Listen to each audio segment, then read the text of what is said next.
Hey guys, so today's video is going to be all about how to fix your smeared nails. In the last video, I showed you guys how to do that fire manicure, and when I went to put top coat on, I guess I just didn't wait long enough and it smeared my design, and I kind of just sat there like,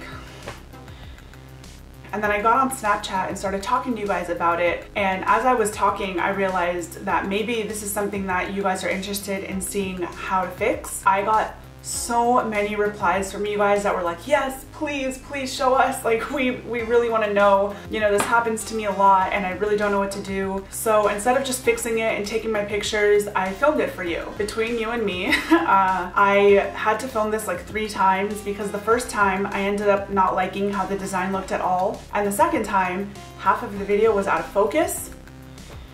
So the third time I purposely smeared my nail so that I could film it for you guys. So this video has been a little bit of a process, but it's totally worth it because I think I have some really good tips and tricks for you guys that you can follow super easily. I will say that when it comes to water marbling, you're kind of past the point of no return when it comes to smearing a water marble design, because that's not really something that you do by hand, that you draw with a brush. So if you do smear a water marble, honestly, just cut your losses and start all over with that one. But generally, nail designs are pretty easy to fix with just whatever you were doing to draw them in the first place. If that makes sense, you'll see what I'm talking about in the video. So before I show you the demo, I'm just gonna quickly go over the 2 most important tips I have to prevent this from happening in the first place. My number 1 trick is to just wait for your manicure to dry. I always think that I'm good at doing that. Like, I've been doing this for a long time and I should know better by now, but I think I just got a little bit impatient, or I painted the polish on too thick and didn't really realize it. Whatever the case was, I didn't wait long enough to put a top coat on. And the second tip, which is the second most important, almost as important as waiting for it to dry, is to pick the right top coat. And I could do a video all about top coats because there are so many different kinds out there and so many of them don't do anything.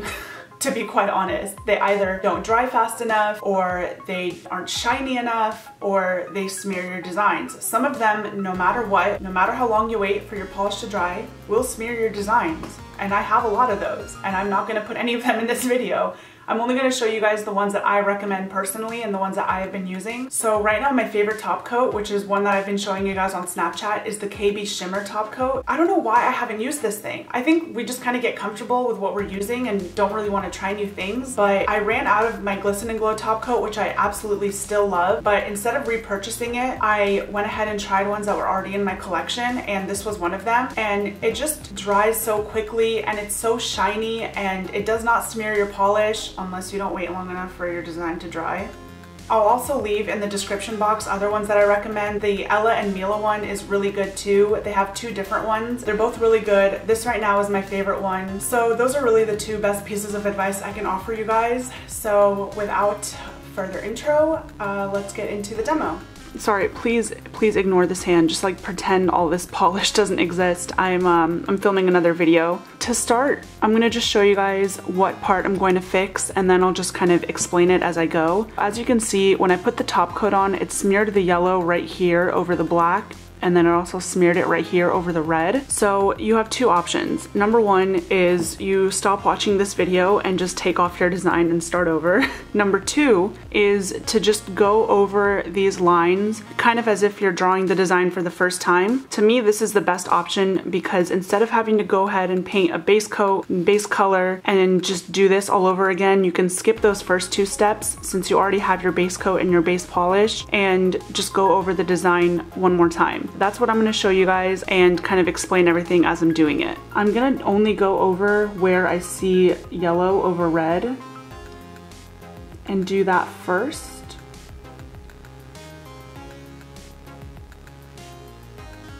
And you want to make sure that you have a fairly small amount of polish on your brush while you do this, because you don't want to have to touch up too much. See, like right there, I ended up going over a part that I didn't mean to, but that's okay. We'll just pretend that it was always like that. So I'm just making sure that I try not to touch the yellow with the red. At this point, you're probably frustrated and you really don't want to add to that frustration by making even more mistakes the second time around. Trust me, I have done this way too many times.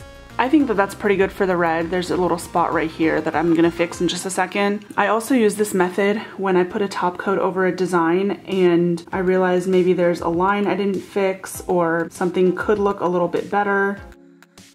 I don't remember if I mentioned it earlier, but I'll just say it right now. Before you fix anything, that top coat that you put on the first time has to be totally dry, because if you go over a wet polish with a wet polish, it's just going to blend together and it's going to smear and it's just going to ruin everything, and that's when you will have to take everything off and start all over. So now that I have fixed the red, I'm gonna take the black and start fixing these lines right here where the yellow went over the black. My favorite thing about this design is that the base is black, because black is going to be the easiest color for you to fix. This is why it's important to use opaque polishes when you are doing nail art, is just in case anything happens, you want to make sure that you can fix it. I think that's it. I'm just gonna straighten this line right here that I probably messed up before I smudged anything. Okay, so it's been about 15 minutes.